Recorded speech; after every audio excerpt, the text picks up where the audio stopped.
어느 책에 나오는 이야기인데요. 세상에서 가장 어려운 일. 여러분, 세상에서 가장 어려운 일이 무엇이라고 생각하십니까? 그 책에 이렇게 기록됩니다. 세상에서 가장 어려운 일은 사람의 마음을 얻는 일이다.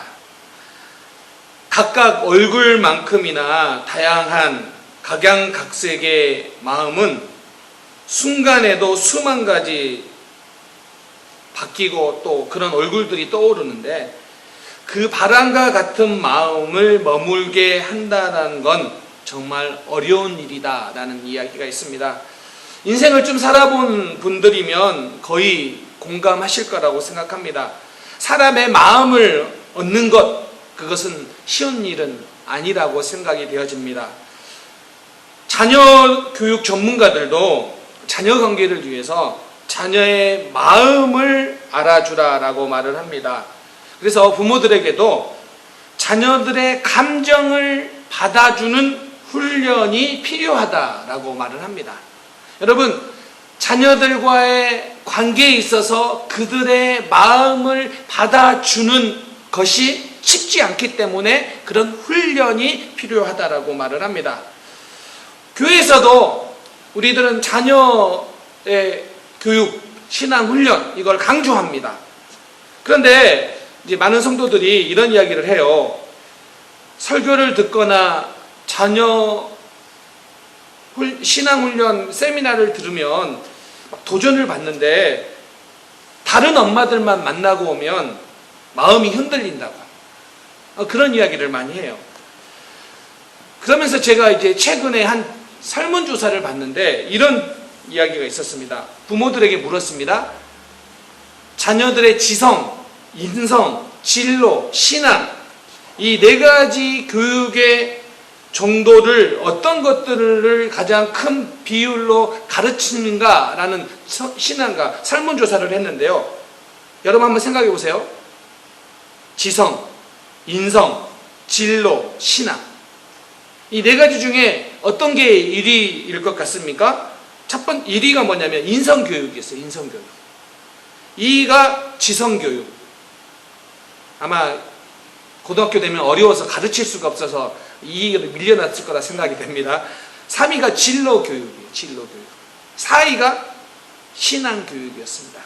그런데 이 설문조사를 그냥 일반적인 한국의 부모들에게 한 게 아니라 교회에 출석하고 있는 개신교인들에게 물었습니다.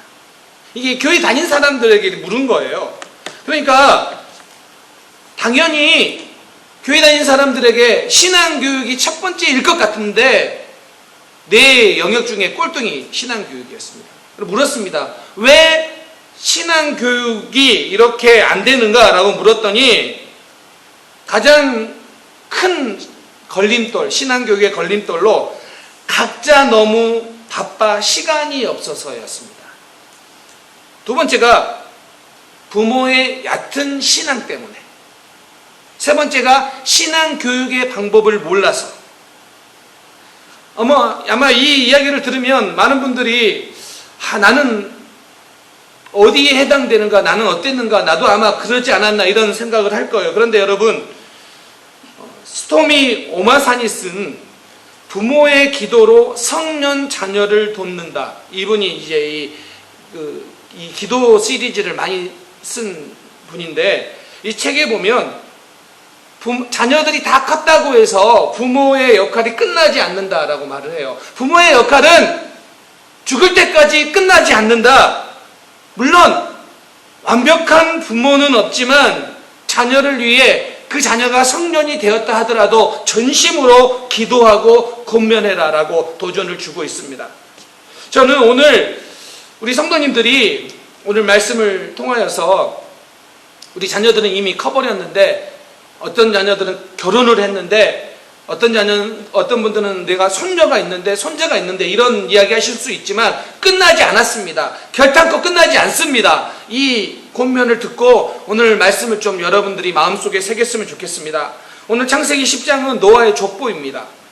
성경에 나오는 많은 족보들의 이야기들은 사실 설교자들에게 설교하기 그리 편한 본문은 아닙니다. 특별히 창세기 10장은 전체가 족보예요. 그리고 거의 대부분 모르는 사람의 이름들이 나와요. 교회를 좀 다녔다 간 분들도 거의 다 모르는 이름들이에요.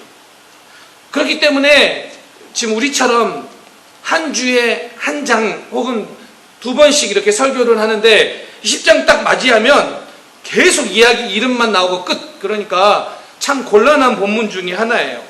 그런데 왜 하나님께서 이 창세기 10장을 우리에게 주셨을까요? 이런 생각 안 해보세요? 이름도 모르는 이 수많은 사람들 그리고 끝인데 이 창세기 10장을 우리에게 주신 분명한 이유가 있다라고 저는 생각합니다. 오늘 본문을 통해서 여러분들이 하나님께서 왜 10장이 중요한가? 사실 신학자들도 이제는 이 10장을 처음에는 이렇게 그렇게 강조하지 않았다가 지금은요 되게 강조하는 부분이에요. 자, 창세기 10장은요 노아의 아들 야벳 그리고 함, 셈 이렇게 세 자녀의 족보로 이렇게 구성이 되어 있어요. 자, 그 중에서도 좀 더 우리가 자세히 살펴보면 족보에 특징이 나타나고 있다는 거예요. 그리고 그 특징이 하나님께서 우리에게 주시는 말씀이다라고 봅니다. 자, 첫 번째, 함의 자손에게서 보여지는 특징이 있습니다.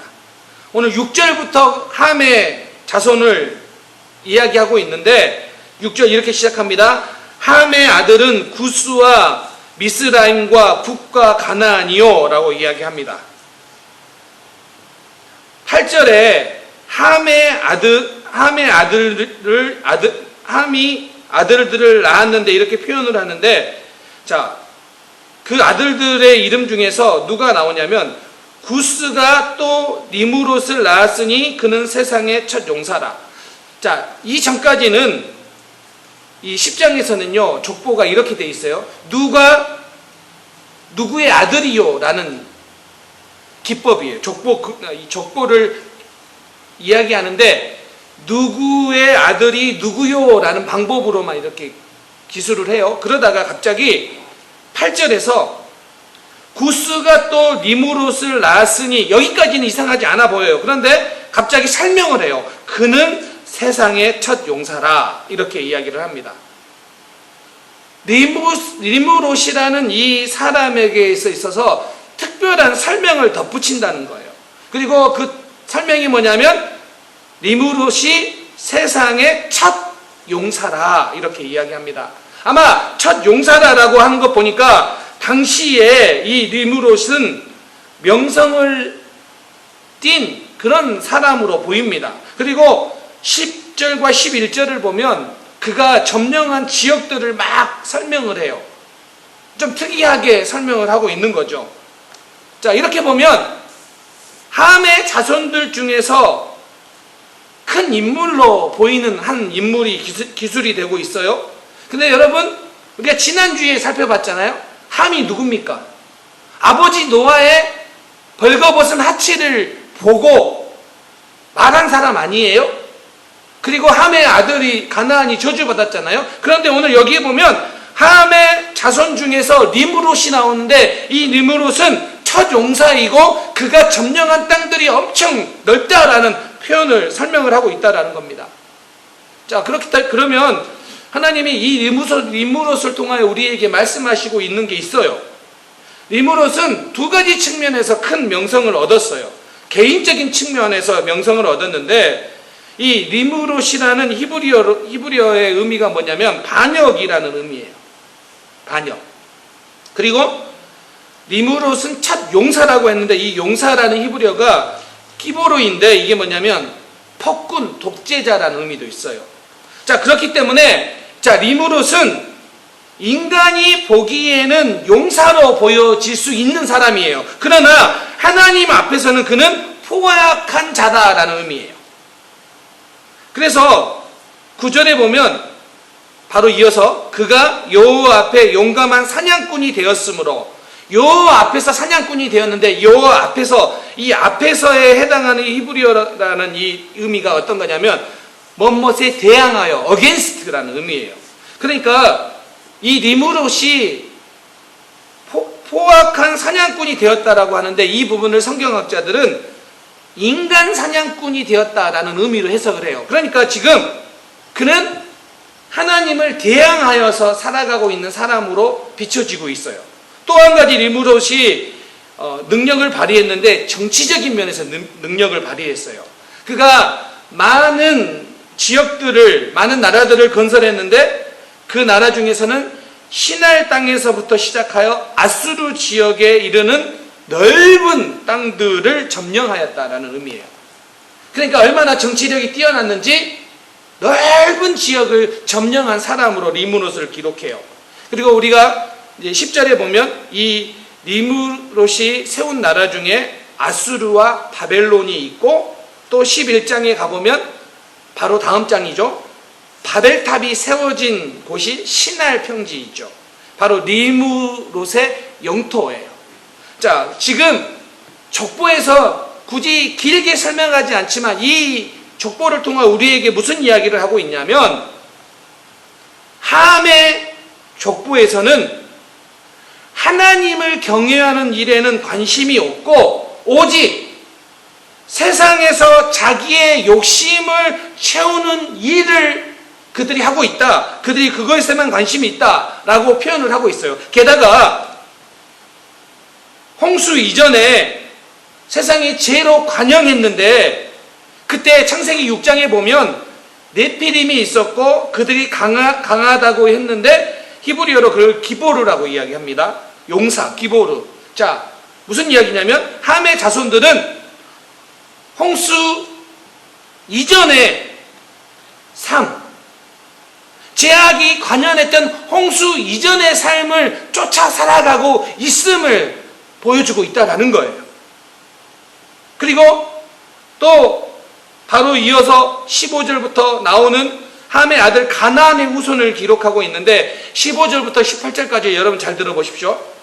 가나안은 장자 시돈과 헷을 낳고 또 여부스 족속과 아모리 족속과 기르가스 족속과 히이 족속과 알가 족속과 신 족속과 아루아 족속과 스말 족속과 하맛 족속을 낳았더니 이후로 가나안 자손의 족속이 흩어져 나아갔더라.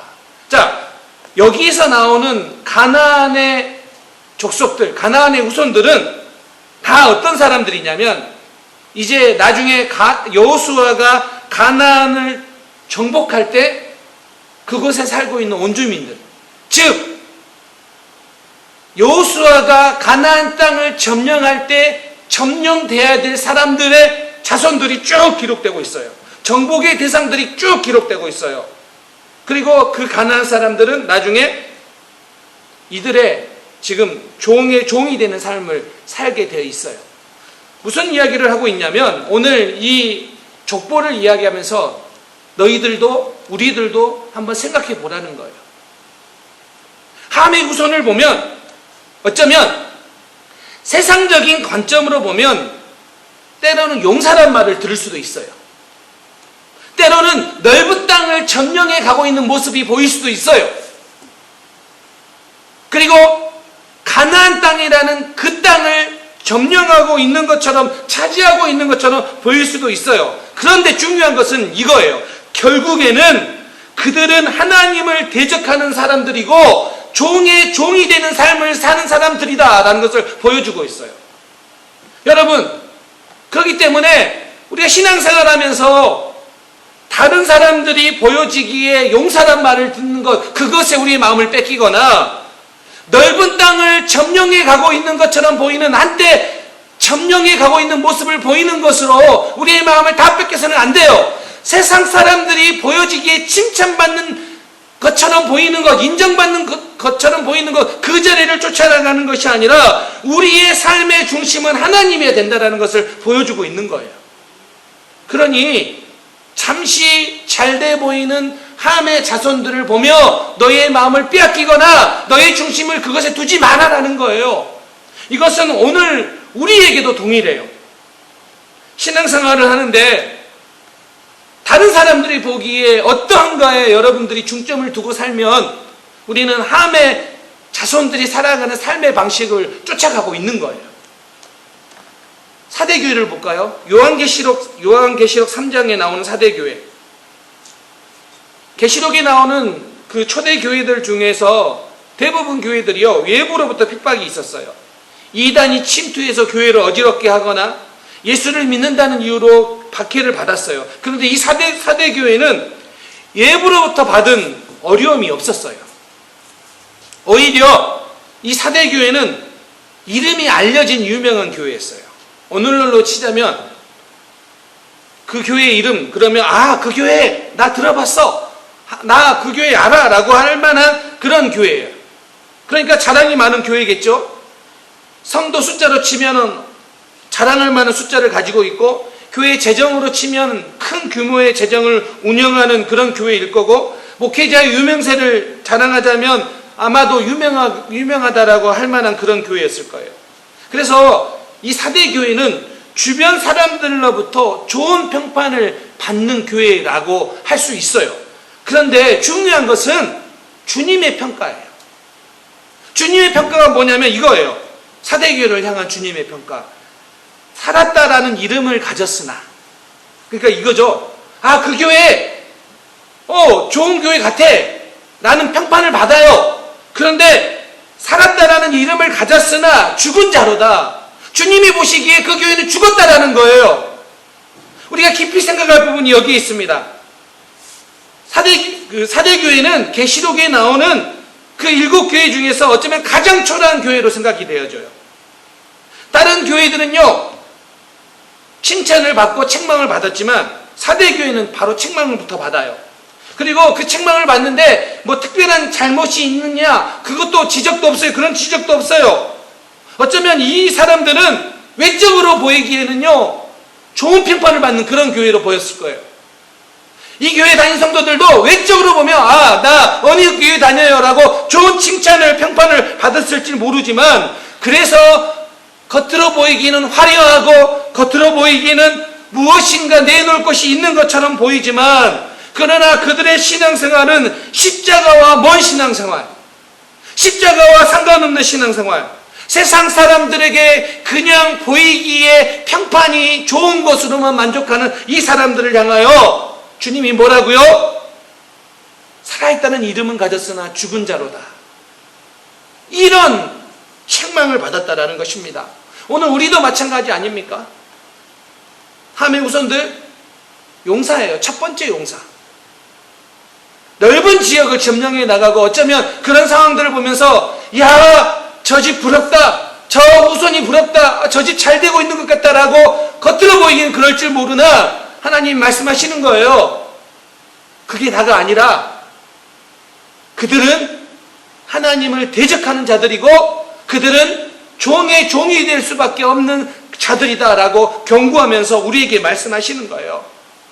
너희도 반면교사를 삼고 정말로 너희가 믿음 안에서 살아가지 않으면, 정말로 하나님이 중심이 되지 않으면, 정말로 예수 그리스도가 우리의 중심이 되지 않으면 우리도 겉으로는 살아있다라고 말은 들을 수 있고요, 우리도 그리스도인이라고 겉으로는 교인이라고, 훌륭한 교인이라고 말은 들을 수 있으나 그 실상은 죽을 수 있다라는 거예요.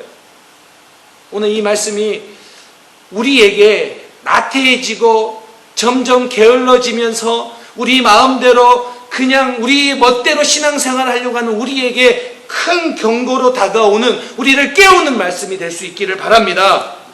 또 한 가지는요, 이제 셈의 족보를 봐야 되는데, 셈의 족보에도 특성이 있어요. 자, 2절에 야벳의 족보가 나오고 6절에 함의 족보가 나오는데, 그 족보가 이렇게 시작해요. 아들들의 이름을 언급하면서 이제 시작을 해요. 그런데 셈의 족보는 21절에 시작되는데, 21절, 셈은 예벨 온 자손의 조상이요 라고 시작을 합니다. 자, 여러분 여기 좀 특이해요. 예벨 온 자손의 조상이요 라는 말로 시작을 해요. 그런데 이 예벨이 누구냐면 24절로 가보면 예벨은 셈의 증손자예요. 아니, 셈의 후손들을 이야기하는데 아들 건너뛰고 손자 건너뛰고 증손자의 이름을 갖다 써요. 왜 그럴까요? 다른 야벳과 함의 족보에서는 아들들을 언급하는데 아니, 셈의 족보를 이야기하면서는 왜 굳이 에벨이라는 사람을 먼저 언급하는 거예요? 당연하죠. 왜요? 중요하기 때문에. 왜 중요해요? 여러분, 에벨 들어보셨습니까? 대부분은 에벨? 처음 들어본 이름이 같을 거예요. 근데 여러분, 왜 에벨을 먼저 언급하냐면, 이 에벨은 에베르, 건너다라는 뜻의 아바르에서 유래된 말이에요. 그리고 이 아바르는 히브리와 어근과 뜻이 같은 거예요. 그렇기 때문에 에벨을 먼저 사용하는 이유는 뭐냐면, 셈의 후손에서 에벨이 나오고 그 에벨의 후손 중에서 히브리인의 조상이 나온다라는 거예요. 그래서 에벨의 후손에서 누가 나오냐면 바로 아브라함이 등장해요. 창세기 14장 13절 성경이 처음으로 아브라함을 히브리 사람이라고 불러요. 그러면 에벨에서 아브라함이 나오고 그 아브라함의 후손에서 누가 나옵니까? 예수 그리스도가 나옵니다. 그러면 셈의 후손에서 굳이 에벨을 강조하는 이유는 뭐냐면 바로 이 에벨을 통하여 에벨의 후손, 셈의 후손에서 아브라함 그리고 예수 그리스도가 나온다. 하나님은 바로 이 셈의 족보를 통하여 이 족보를 통하여 하나님의 구원 사역이 시작됨을 보여주고 그것이 중요함을 우리에게 알려주고 있는 거예요. 그래서 셈의 아들로 나오는 아르박삿의 후손에서 아브라함이 태어납니다. 뭐가 중요하다고요? 바로 하나님의 구원 사역. 하나님이 이와 같이 구원 사역을 이루고 계신다라는 거고요. 우리에게도 바로 그 구원 사역이, 하나님의 구원 사역이 얼마나 중요한지를 보여주고 가르치고 있는 거예요. 저는 미국에서의 이제 삶이 보니까 18년 정도 됐더라고요. 그런데 딱 3가지의 신분이었어요. 유학생, 부목사, 그리고 지금 교회를 개척한 목사. 뭐 여느 목회자들이 그렇듯이 저도 어쩌면은 제 아들이 이제 18살이 되는데 그 18해를 키우는 동안에 어쩌면 물질적인 측면으로는 풍부한 제공을 해준 적이 아마도 없을 거예요. 한 번은 저희 아이가 좀 커서 이제 그 컴퓨터를 좀 사달라고 이야기를 했습니다. 제가 가지고 있는 컴퓨터가 너무 안 좋아서 도저히 게임을 할 수가 없어서 좀 이렇게 게임을 할 수 있는 컴퓨터를 좀 사달라고 해서 제가 당시에 핵심 부품만 이렇게 사고 나머지는 있는 그 부품을 가지고 그때 당시에 한 청년이 조립을 해서 줬어요. 그런데 제가 그때 뭐를 했냐면 그래도 절제를 해야 된다. 컴퓨터를 가지고 너무 좋아하기 때문에 제가 이렇게 말을 했죠. 절제가 필요하다. 그래서 의자는 내가 안 주겠다. 그래서 준 의자가 뭐냐면 우리 한국의 목욕탕에서 앉아서 때밀 때 앉아있는 의자 있잖아요. 이만한 의자. 그거 줬어요. 여기 앉으면 게임을 오래 하지 않을 것이라고 제가 생각하고 착각이었습니다. 그런데 저희 아이가 이제 주니어 하이가 되었는데 한 번은 친구가 저희 집에 놀러를 왔어요. 그래서 자기 방에 들어가서 같이 이제 게임을 하면서 같이 친구하고 노는데 아마 그 의자를 보여주는 게 좀 창피했던 것 같아요. 왜냐하면 그 친구는 의자에 스피커가 달린 의자에 앉아서 이렇게 게임을 하는 친구였는데 뒤에 받침도 없는 목욕탕 의자에 앉아가지고 이렇게 게임하고 있는 컴퓨터를 쓰고 있는 저희 아이들이 좀 창피했나 봐요. 근데요, 한 번도 지금까지 불평한 적이 없어요. 제가 고등학교 때 폴딩 체어 있잖아요. 폴딩 체어. 그것도 불편하잖아요. 그거 사줬더니 그거 가지고 너무 좋아했던 아들이에요. 근데 지금 이제 12학년이 되면서 대학 갈 때가 되면서 지금 가끔 그 이야기해요. 그런 이야기. 그때 내가 좀 창피했어요. 이런 이야기를 좀 해요. 그런데 제가 웃으면서 계속 이야기를 합니다. 아빠는 너가 어떻게 살아가며 또 어떤 직장을 잡을 것이며 또 어떻게 공부해야 될지 아빠는 너를 그냥 응원하지만 아빠가 딱 중요하게 생각하는 거 한 가지는 대학 가서도 신앙생활 잘해야 된다. 이게 엄마 아빠의 첫 번째 기도 제목이다. 이게 잔소리처럼 느끼면 안 되기 때문에 분위기가 좋을 때마다 늘 말해요. 늘 말하는 게 그거예요. 제가 어쩌면 물질적인 측면에서 저희 자녀들에게 많이 못해준 걸 제가 만약에 마음에 담고 있다면 아마도 저는 그렇게 좋은 부모라고 생각하지 않을 거예요. 근데 저는 한 번도 제가 풍부한 물질적 제공을 못해줬다고 해서 제가 좋은 부모가 아니다라고 생각하지 않아요. 제가 뭐 그것 때문에 솔직히 저희 아들한테, 저희 딸한테 미안한 거는 별로 없어요. 저는 더 어렵게 살았거든요. 저는 훨씬 더 어렵게 살았거든요. 근데 중요한 것이 살아보니까 얼마만큼 물질적 풍요를 제공해 주는 게 좋은 부모다는 척도가 아니라는 것을 제가 깨달았어요. 제가 저희 아들한테, 저희 딸한테 줄 수 있는 최고의 유산은 뭐냐면 신앙이에요, 신앙. 저는 이것이 모든 그리스도인인 부모가 자녀들한테 줘야 될 가장 중요한 영적 유산이라고 생각합니다. 오늘 성경에서 그거 보여준다니까요. 함의 자손과 셈의 자손이 있는데 어떤 길을 따라갈 것이냐.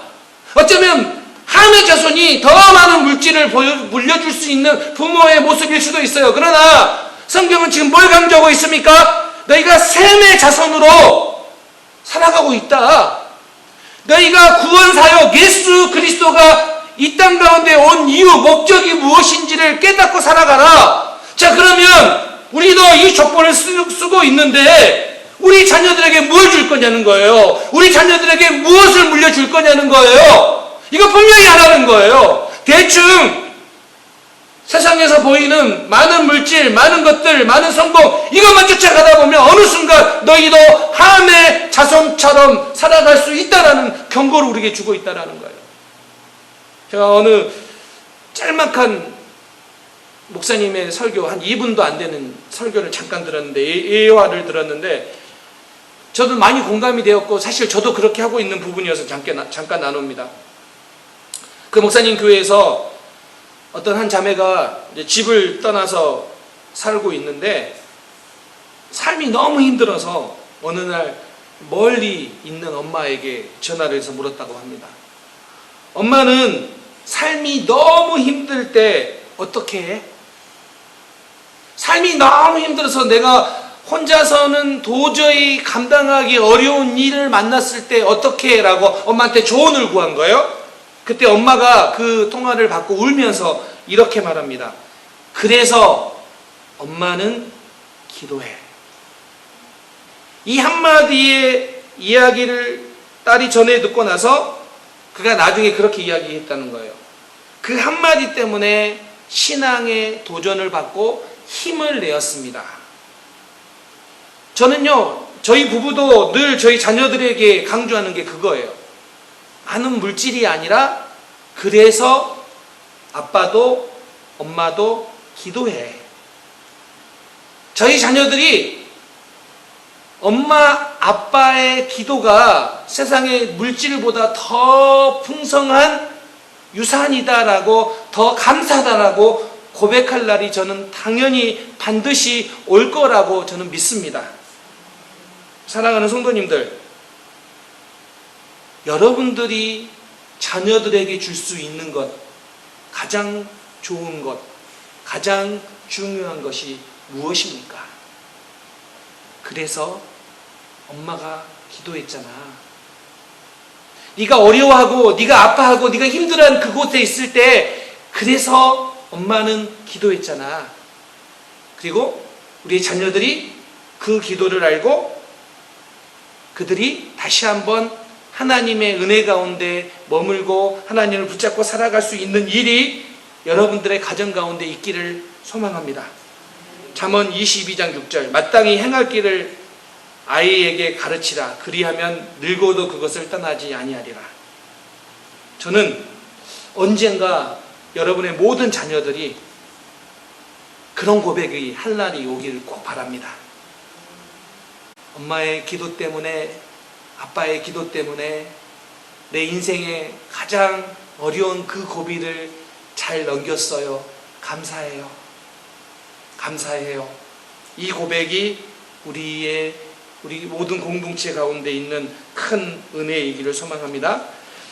오늘 족보에 보면 야벳의 자손의 이름이 14명이 나오고요. 함의 자손의 이름은요 30명이 나와요. 함이 더 많이 나와요. 셈의 자손은요 26명이 나와요. 모두 합하면 몇 명입니까? 이게 어려운 게 아닌데 14명, 30명, 26명. 여전히 어려워요? 70명이에요. 70명. 근데 여러분 실제로 한 장 딱 넘어가면 11장에 가면 셈의 자손들이 한 번 더 나오는데 더 많은 이름이 나와요. 무슨 뜻이에요? 다 기록하고 있는 거 아니에요. 게다가 여러분 보세요. 야벳의 자손은 3대까지만 기록하고요. 함의 자손은 4대까지만 기록하고요. 셈의 자손은 6대까지만 기록해요. 그러면 형평성이 맞지 않아요. 왜 이렇게 기록했을까요? 그 이유는 합이 70명으로 맞추기 위해서예요. 왜 그러면 70명으로 맞춰야 됩니까? 중요한 여기 영적인 원리가 있어요. 자, 70이라는 뜻이 어떤 의미냐면 온 인류를 총괄하는 의미예요. 그래서 오늘 본문 마지막 우리가 읽었던 32절에 보면 이들로부터 여러 나라와 백성이 나뉘었다라고 언급해요. 여러 나라와 이들로부터 여러 나라와 백성으로 나뉘었다. 그리고 누가복음 10장 1절에 가면 예수님은 70인을 세워서 내보내요. 복음을 전하기 위해서 70인을 세워요. 그러면 70명 모집했는데 70명이 되거나 이게 아니에요. 거기 똑같이 동일해요. 왜 70이냐? 당시에 알려졌던 세계의 70민족, 즉 모든 민족이라는 뜻이에요. 모든 민족이 70이에요. 무슨 뜻입니까? 하나님은 모든 민족이 하나님께 돌아오기를 기다리고 계신다는 거예요. 그리고 그 일을, 그 사명을 누가 해야 됩니까? 우리가요. 우리가요. 그래서 오늘 70명을 딱 정해놓고 쓰고 있고 너희도 그 일에 부름받은 하나님의 백성이라는 뜻입니다. 우리 교회 가요. 아멘? 우리 교회 가요. 그렇게 될 줄 믿습니다.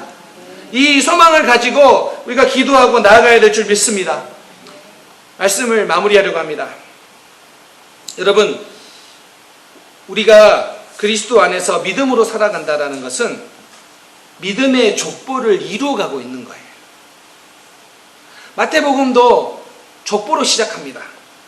마태복음 1장 아브라함으로부터 시작해서 이삭, 야곱이 등장하지요. 근데 여러분, 아브라함, 이삭, 야곱 이 세 사람 다 그 나름대로의 흠이 있는 사람들이에요. 완벽한 사람들이 아니라 그 나름대로의 흠이 있어요. 게다가 1장에 나오는 여인들, 다말, 시아버지와 동침한 여인, 라합, 가나안 여인으로 매춘부, 바세바, 다윗과 동침한 여인, 간음한 여인, 이들도 흠이 있어 보이는, 부족함이 있어 보이는 여인들이에요. 왜 그러면 족보 안에 그들이 들어갔습니까? 족보를 통해 우리에게 이야기하고 있는 겁니다.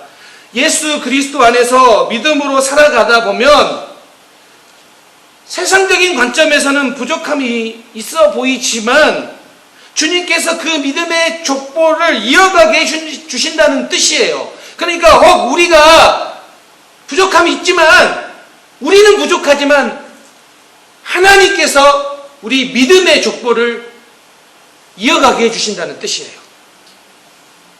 그러니까 여러분, 우리 실망하면 안 돼요. 지금 내 모습이, 지금 우리의 자녀의 모습이 조금 부족해 보인다라고 여러분 실망해서는 안 돼요. 왜요? 우리가 그리스도 안에 살아가다 보면 어느 순간 하나님께서 그 믿음의 가문들을, 믿음의 족보를 이루어 가신다는 거예요. 그래서 마태복음 1장에 부족함이 있는 사람들이 있지만 그곳에서 하나님 역사하셨잖아요. 오늘 여러분의 삶 속에서 믿음으로 역사하신 하나님의 은혜가 있을 수 있기를 바랍니다. 사랑하는 성도님들, 그래서 믿음으로 살아가는 일이 너무 중요합니다. 우리의 가정이 믿음 안에서 세워가는 일, 이 일에 여러분들 정말로 기도하시며 이 일을 소망하십시오. 하나님이 이루어 가실 줄 믿습니다. 아멘. 이번 한 주간 그렇게 우리 모든 성도님들이 믿음으로 승리할 수 있기를 주님의 이름으로 축원합니다. 아멘. 기도하겠습니다.